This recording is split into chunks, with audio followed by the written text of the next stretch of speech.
Yesterday, a fifth missing person has been filed in Ville-Same. The fifth missing person, Ella, was also a 5'2" tall girl. This has proved that speculation that the kidnapper only targets females who are exactly 5'2" tall is true. The families of the victims are enduring hellish days as no missing person has been found yet. The photos shown on the screen now are the missing persons. If you have witnessed them, please file a report by calling the number below. There has already been a fifth disappearance in our neighborhood. The kidnapper seems to be the same person.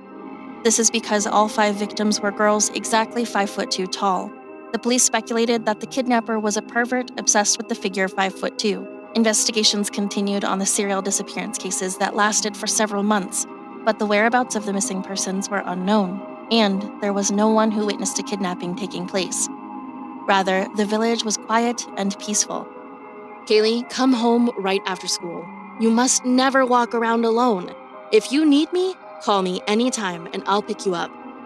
My mother, who was watching the news beside me, said with a worried face. Mom, don't worry too much. I'm 5'3" tall. Don't say that. You should always be careful. All 5 missing people were exactly 5'2", as if they were measured with a ruler.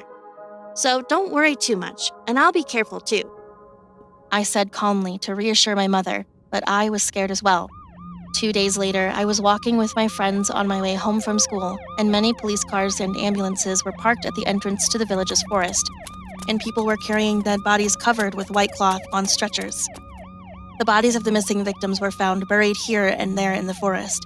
The bodies of 4 people were already decomposed and turned into white bones, and the search team was surprised when they found Ella's body, who disappeared 3 days ago and had not yet decomposed. This was because the body did not have a single piece of skin left.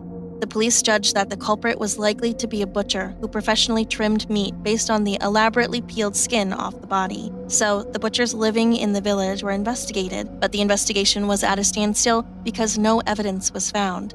As the investigation intensified, as if the culprit became more cautious, no more victims occurred, and several months passed. The incident settled down, but 5'2" tall females never went out alone, and there were even families moving to other neighborhoods to protect their daughters. A few days later, on my way home from school, after parting with my friends, a woman came out of her yard and greeted me. Hi, do you live here? I'm Luna and I live here. Hello, I'm Kaylee. I live in this town too. Nice to meet you. Kaylee, it's so dangerous these days because of the serial killings. Would it be okay if you wander around alone like this? I'm scared, but I'm 5'3" tall, so I just roam around thinking it's going to be okay.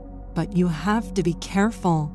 I have a daughter named Mia and I'm worried a lot these days. Luna said, pointing her finger at the window on the second floor of her house. She said, That's Mia's room. She's 5 feet 2 inches tall, so I don't let her go out at all. In fact, she saw you pass by through her window and begged me to play with you, so I came out to ask you to play with her. I looked at the window on the second floor at which Luna was pointing, and there was a girl standing by the window, looking down at where I was. Does Mia know me? Yeah, it's been a long time since she hasn't gone out, so it's her daily routine to look out the window, but I guess she wanted to be friends with you who passes by every day. Would you like to play with Mia today? I've also baked a delicious apple pie. Yes, I'd like to. I followed Luna into the house. Her house had a charming interior with floral wallpaper and pretty props, and there was a wooden table in the middle of the living room. Luna seemed to be working on sewing until now, as on a mint-colored sewing machine, there was a dress that was half-laced. Luna smiled when she saw me looking at the sewing machine and said, I was just making Mia's dress. I make my daughter's dresses on my own. The dress is so pretty. If you become friends with Mia, I'll make yours too. Come on, follow me to the second floor. Luna went to the second floor and knocked on Mia's door.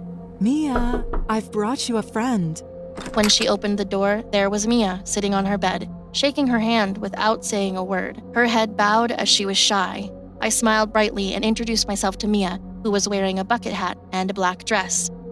Hello, Mia. I'm Kaylee. I came by because you wanted to be friends with me. Then Mia answered in a small voice. Hello, Kaylee. Thanks for coming to my room. Then Luna happily looked at us and said, Oh, you two have fun. Mommy will bring you girls apple pie. As Luna went down the stairs, Mia asked me, Kaylee, aren't you afraid of the outer world? I'm scared, but I'm I'm 5'3" tall, so I just walk around bravely. Mia, I've heard you're 5'2" tall. Since you can't go out alone, I think it would be frustrating. Then Mia put her arm across mine and took me to a large mirror in the room and said, I'm 5'3" tall now too.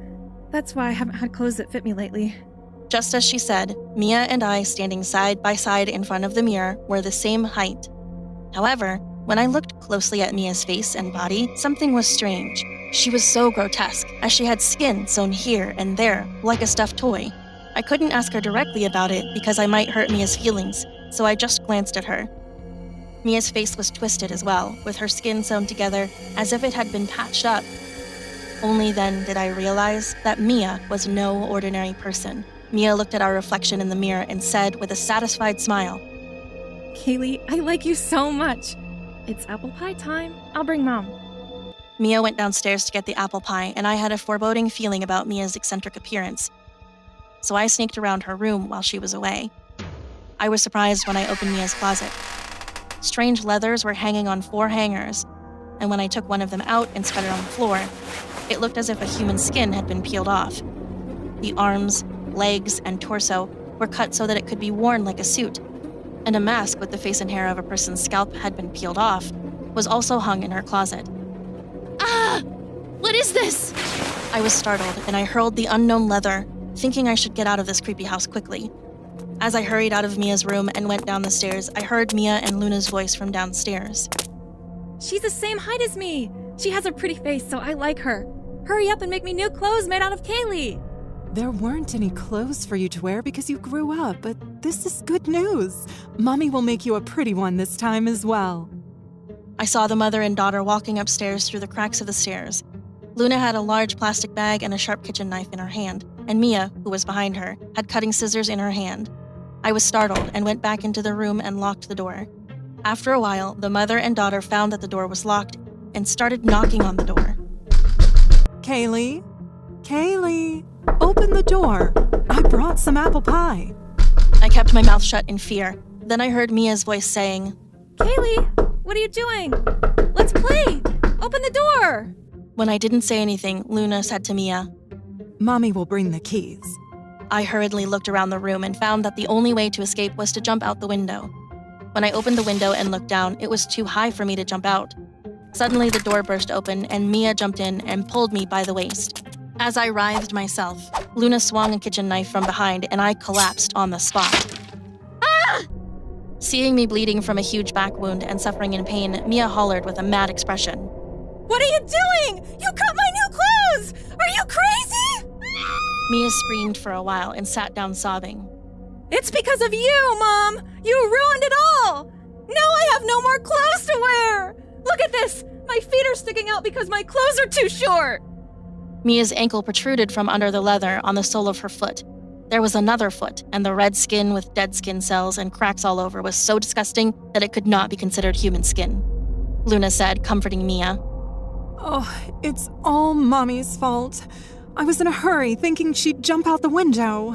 Sorry, Mia. Now what? There are so many cops that I can't even get new clothes anymore. Then Luna looked down at me, pondering, and then said to Mia, Mia, I've got an idea. Why don't we wait until the wound is healed and then skin her? Mia's face immediately brightened and she grinned. The mother and daughter taped my wrists and ankles and each carried my legs and torso and went down to the basement. Lights in the basement, I saw a neatly organized cutting room with bright white lights. On the large work table, a belt was installed to bind limbs, and surgical tools and cutting supplies were placed on the table. They laid me down on the work table, brought antiseptic and bandages, and started treating my wound. That's how I was locked in the cutting room until the wound healed and their treatment to obtain my leather began. The mother and daughter brought soup, bread, and water and fed me, applied medicine to the wounds frequently, and tied my limbs to the work table during the rest of the time. Look at this, Kaylee. You've become so famous. The devil, like Mia, would often show me news by holding her tablet PC in front of my eyes. On the news, with an exasperated voice, the anchorman was saying that a 6th missing person had occurred, along with my picture, which was followed by my mother crying out for help to find me. When I saw my mother on the news, I burst into tears and begged Mia to get me out of here, but there was no use. As time passed, scabs formed on the deep wounds and new flesh began to come out. The fact that the new flesh was coming out meant that my death was not far away. Mia looked at my wound on my back and smiled broadly. Mom, the scab is about to fall off. The new skin is coming out. I think I can make new clothes now. Yes, that's true. I guess I have to start cutting. Mia, could you take off your clothes and lie down? Mia took off her black dress and then started taking off her suit made of human leather as well. Then the cracked red skin she had hidden under the suit, the shape of her eyes, nose, and mouth, which were unrecognizable, were revealed. Then Mia lied on top of me, and Luna took her measuring tape and began taking her measurements. I shouted for my life while being crushed by Mia, but they seemed to think of me as nothing more than leather for tailor-made clothes. Then I heard the doorbell outside. Luna tilted her head in bewilderment and said to Mia, There's no one who'd come home. Just keep an eye on Kaylee so she doesn't scream. She hurried out to the front door, and Mia whispered as she thrust a sharp cutting shear into my neck. Shh! Kaylee, be quiet or I'll stab you ruthlessly in the neck with this thing. I knew very well that Mia could never hurt my body. Help me! When I cried out, Mia startled, clamped my mouth shut, and I bit her fingers as hard as I could. I screamed once more when she collapsed, grasping her fingers. Help me! There's someone in the basement! Shortly after, the cutting room door burst open and the police rushed in. Kaylee? Yes, it's me! The police freed me and helped my way out, but Mia, who had fallen on the floor, rushed at the police with cutting scissors and swung at them. She shouted, Don't take my clothes! No, I don't have any clothes I can wear! Surprised, the police shot her, and Mia collapsed and died on the spot. Then Luna, who was being held by the police outside, screamed, Mia! My baby! What did you guys do to my daughter? Leaving behind Luna's outcry, I got out of the hellish house, got into the ambulance, and was able to meet my parents again at the hospital. A long series of murders came to an end when a sixth missing person was dramatically rescued from the perpetrator's house. The killer's name is Luna, a middle-aged woman who has worked as a tailor all her life. It turned out that she lured girls of the same size into her house, murdered them, and skinned them into suits for her daughter who had a rare skin disease.